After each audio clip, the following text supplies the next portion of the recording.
Sa lakaran ngayon, pag bumili ka ng ulam is 80 pesos na yan. Wala pang rice, so wala pang sabaw. Dito, worth 50 pesos lang talaga siya. Walang 100 pesos. Mabubusog ka na, komportable ka pa dahil aircon po yung lugar. Restaurant na pangmasa lang talaga. Gaano nga ba kasulit ang halagang 50? Dalawang ulam, parehong meat, kung anong gusto ng customer at isang rice. Sa halagang 50 pesos. Low budget lang talaga. At least nakakakain na sila ng may dalawang ulam na, may isang rice na, unlisok pa. 2-in-1 combination. Kaya time out muna tayo sa Taiwan Edition. Sugurin natin na tikman itong bagong mura at pangmasang kainang matatagpuan dito sa tinaguriang Culinary Capital of the Philippines, Pampanga.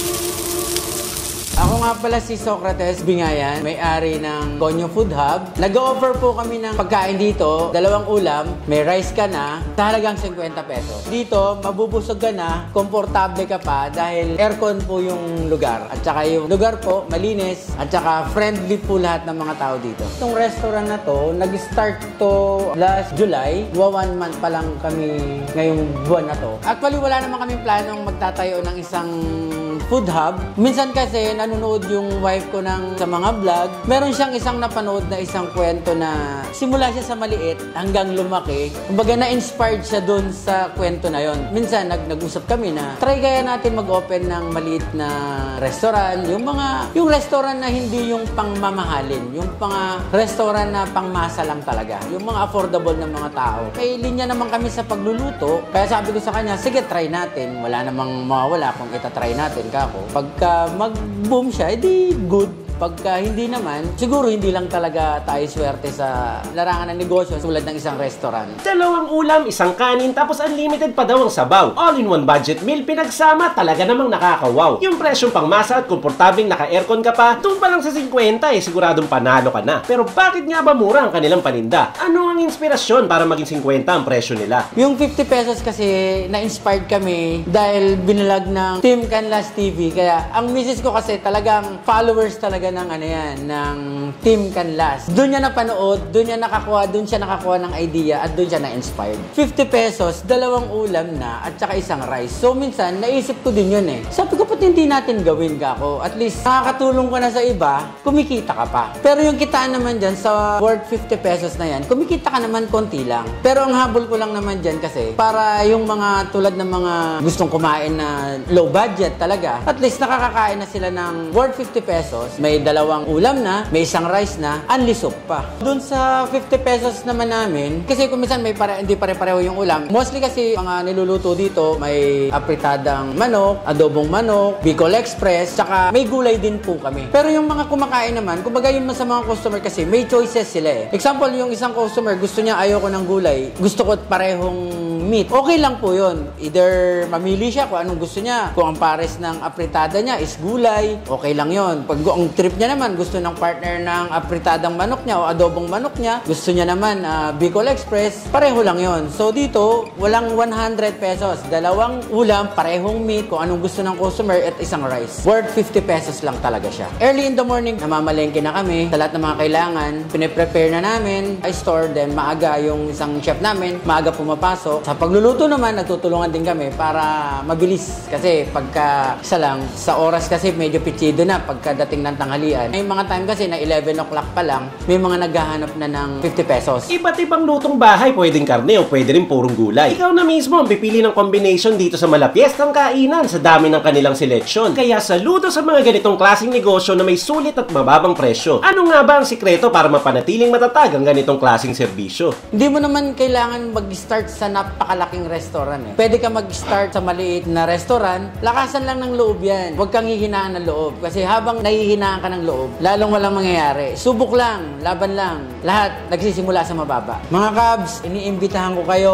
Punta kayo dito sa Konyo Food Hub. Opening 10 a.m. to 10 p.m. Ang pinaka-landmark po natin, yung dating party place. Tapat lang po kami beside Ramen at saka Tiger. Dito sa Barangay Dolores, MacArthur Highway, San Fernando, Pampanga. Subukan nyo po yung 50 pesos namin. May 2 ulam na, isang rice, unli sabaw. Talagang manyaman, Kenny. Manda na mga Kabs! Kain na na mga Kabs! At welcome dito sa Dolores, San Fernando, Pampanga. Para dito sa 50 pesos lang, meron 2 naman ang ulam, may isang rice na, may ali sabaw ka pa. Ang dami tol. Halagang Sobra. 50 lang. Halos hindi ko na matapos yung linya ko sa sobrang dami ng 50 pesos mo. So meron ako dito 2 ulam, asadong manok at saka Bicol Express. Ano naman yung in-order mo tol? Eto tol, ang dinampot ko naman, adobong manok. Tapos ito yung toge, paborito ko yan. Ayan. At meron tayong extra dito kung sakaling magkabitinan. Kung sakali lang naman. Meron pa akong isang combination dito na asado at saka adobo. Yan. Ano? At dito naman ay may kakaibang kombinasyon din ng toge at Bicol Express. O, di ba? Kahit gulay yung isa, okay lang. Kahit parehas karne, okay lang. 50, komportable ka pa. Tikman na natin to. Siyempre. Asadong manok. Ang ganda nung sarsa. Ilalagay ko na sa kanin. Ito na lang yung una kong i-cheers. Dito muna ako sa paborito kong toge. Cheers, mga Kabs! Ito yung mga paborito ko, masarap. Kaya may asadong manok ni Ate Lilian. Malapit-lapit. Masarap ulamin. Ayan, no? Yung manok niya. So, niluto din sa kamatis kasi nakikita ko yung bits ng kamatis dito. Ayan yung bits ng kamatis. Talaga mo yung kanin. Bawat nguya ako, naaalala ko yung presyo talaga. Hindi ko maiwasan. Tatry ko naman itong Bicol Express. Siya naman ang ipapartner sa kanin. Lalapag ko na muna itong kutsara tinidor ko. Akala mo, ikaw lang marunong magkamay. Kakamay na ako.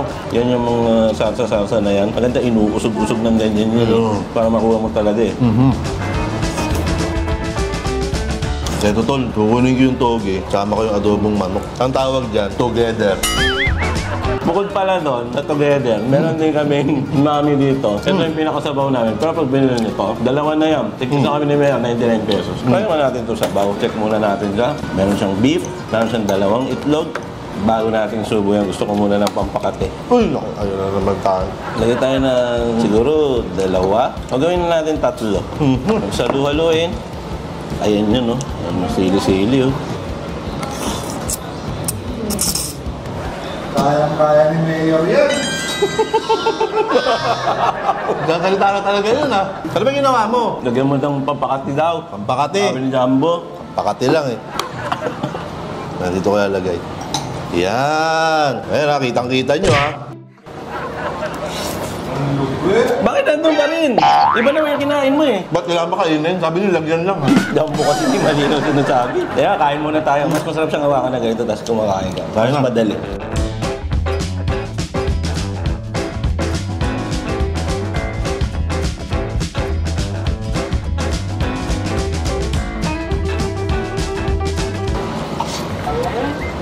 Bitin to, no? 50. Kung gusto kong gawing 100 pesos ang ginautos ko, galawin ko na itong isa pang 50. Kung na akong kain dito, ang tawag namin dito sa Pampanga, ambula. Kapag nilagyan ng ganito, sabaw o salsa sa kanin, tinapins, yun yung word, ambula. So kahit ambula lang yan, kahit wala kang ulam, okay na yan. Ambula. Ambula. Tawag. Wala namang kinalaman yun doon sa sasabihin ko. Ang ganda ng lugar dito. Instagrammable. So, kumbaga, Instagrammable siya. Oo nga naman.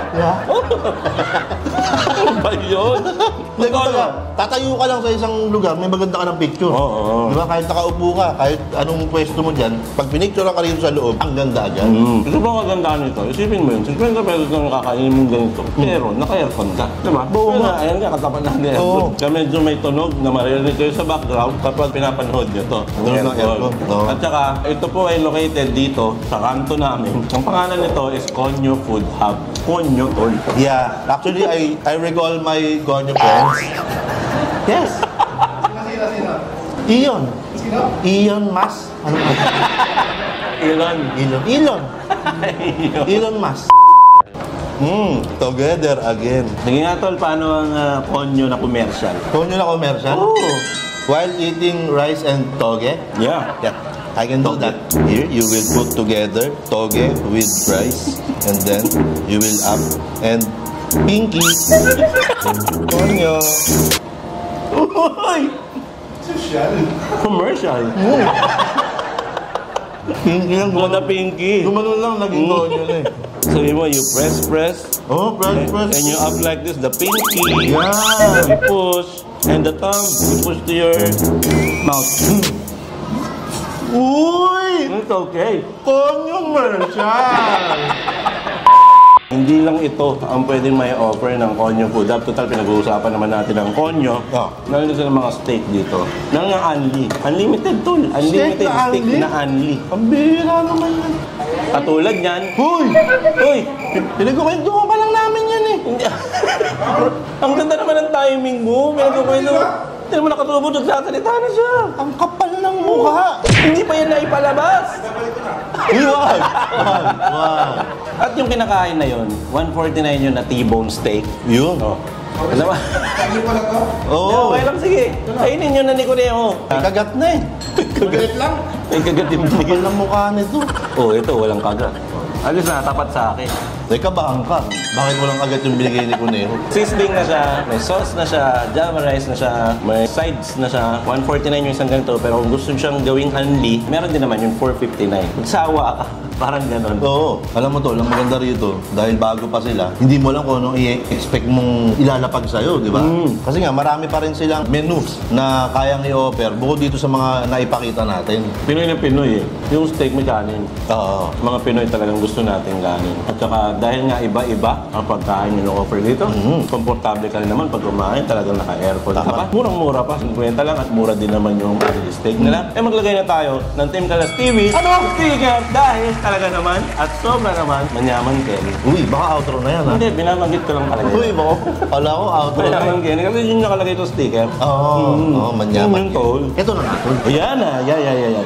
Nakita natin. Nagre-ready na. Nagre-ready na. Ako, masaya ako sa dami ng mga kayang i-offer ng Konyo, no? Na mga pagkain. Pero ako, ito ang tuwa ako. Dito sa 50 pesos, dalawang ulam, isang kanin, di ba? Panalong-panalo ka ron. Kaya naman, Yan. May delay konti.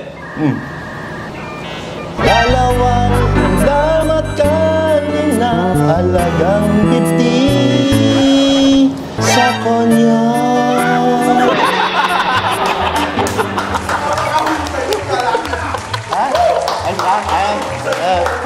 Sa dulo ko na naman na-get yung tsakan niya. Yun, tol. Hindi na naman tumama yung nota. Sa dulo ko nang nakaintindihan. Ganun talaga. Pero kung umabot kayo dito, attendance check, Hoy, mga kabs. ayan na. Comment nyo sa baba, yung narinig nating script or lyrics pala ng kanta na ginawa ng Katono nung sa kanya yun, tama? Yung Oo. original Oo. sa kanya na naging sa konyo. Pakinggan natin ulit kay Mayor, Attendance King. Let's check! Dalawang ulam at kanin na halagang 50 sa Konyo. Nakipapalakpak ko pati ko Neo. Oh, thank you. Kinakabahan na si Ogie Alcacid doon. Kinakabahan. May malagdan. Ang ganda. Oh, ang ganda. Sa konyo. Attendance check mo, makakabuo ka na ng album. Oh. Anyway, nabusog kami, solid, 50 pesos lang. Actually, ang kinabusog namin, dalawa kasi yung order namin. So, parang 100 pesos. Pero hindi pa rin masama. Sa halagang 50, meron ka ng dalawang ulam. Meron ka ng isang kanin. Kadalasan, di ba, 80 pesos, 70 pesos ang ulam. Pero ito, 50. Halos malayo pa dun sa 80, pero may rice ka na. Totoo So, yan. pa. Parang, totoo nga, wala na eh. Oh. Pero iba-iba ang ulam dito mga kaps ha, araw-araw ha. Hindi naman laging kung ano yung nakita nyo dito. Minsan daw may mga minudo, ganun, migado, paminsan-minsan. Pa-iba-iba. Para naman kung araw-araw ako makain dito, hindi ka magsawa. Oo naman. Variety pa rin. Pero kung araw-arawin mo to, hindi na rin masama. Sulit pa rin, Ibig mo, no? 50 pesos, dalawa ulam mo. Talagang lutong bahay ang feels dito pag kinakain mo to. Ayun, again, sa lahat na pupunta, Along MacArthur Highway lang po, Dolores, Barangay Dolores, San Fernando, Pampanga. Halos katapat niya yung dating party place. Diyan lang, malapit lang sa bahay ni Gabs. Yes. Kasi mo aking nagpantang. Kaya nga po nakatinelas kami lahat ngayon. Oo. Naglakad lang kami. Uy, may nakita pa! Marineros lang. Kakalabas lang po namin ito kanto ngayon eh. So yun, hanggang dito na lang. Sana nag-enjoy kayo. Sana nabusog namin kayo at sana nabigyan namin kayo ng bagong idea. Kung saan ang bagong susubukan ng makakamura pero magbubusog ka. Tama. So ingat po ang lahat. Bago tayo magpaalam, huwag niyong kalimutang umiti. Dahil ang ngiti ay nakakawala ng problema at nakakakawa pa. Kaya ngiti-ngiti lang tayo. Tulad niyan. Nagsasalita ka na talaga ngayon, ha? Anong ngiti yun, Tol? Ha? Anong ngiti yun? Ngiting ano lang, half rice lang. Ngiting konyo. Ngiting konyo. Ngiting konyo. Dapat ganun. Ayan. Ako po si Kamster. At ako po si Mayor TV. At ito ang Team Kalas TV 2023 na lagi magsasabi at magpapaalala sa inyo. Na huwag niyong kakalimutan at lagi niyong tatandaan. Coca-Cola, ulala. Oh, cheers! Cheers! C-O-K-E. Ay, tombit. Manyaman. Kenny! Bye. Peace out. Fish out! Bye mga kap. Subukan nyo to. 50 pesos lang pero okay na ako. Oo. Hindi ko na kaya yan. Ako hindi Kuneo, na. sa'yo na lang ito. Jumbo. Hindi ko na kaya. Ba't parang seryoso Jumbo? Eh, ganyan talaga yan. Ako, nagalit yata. Gusto niyong bawiin yung steak? Ha? Gusto niyong bawiin? Dapat nga, ang binigay na steak dyan, ano lang, barbecue steak. Patakit na lang natin kay Kuneo yung lens. Takpan mo, baka matapos na. Kuneo. Welcome back, Kuneo!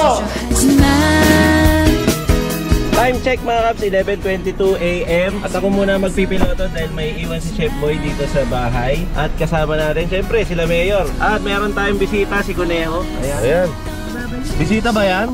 Bisita. Bisita.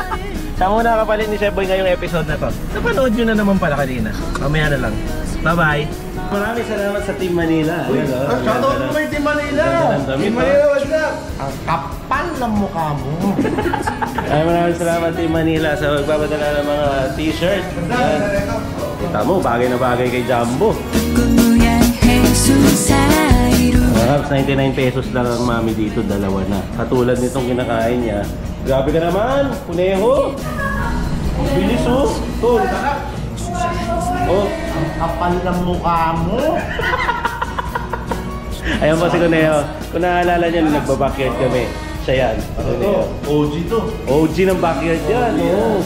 Sa likod ng mga backyard cooking namin dati, si Kuneho po ang nasa likod mo. Yun.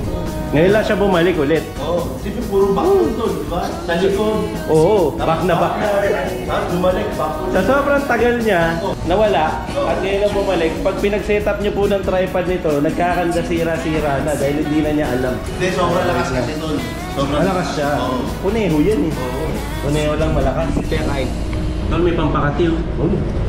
Pwede na. Sige nga. Commercial. Uy! Commercial! Ito naman yung tasting. Hindi pa po kami nag-taste test dito. Ito po yung T-bone steak. Ayan. 149 lang to? Oo, 149 pesos T-bone steak. Dalawa ng sides na corn and carrots. Java rice. Tama? Java rice ba? Java rice. Sizzling na siya. Oh. Tapos meron ka ng steak knife. Time check, 2:44 PM. Nakauwi na tayo. Ayan na si Kuya Boy. Siya kasi yung naiwan sa mga anakis ko na mag-sundo sa school. Kuya Boy, hinahanap ka ng mga cabs. Wala ka kanina eh. Bakit ba't daw hindi ka sumama? Taga-sundo ng mga kids. May sinundo ako mga bata. Ayan, ang service kasi pasukan na. Ang service ng mga anak ko, si Kuya Boy.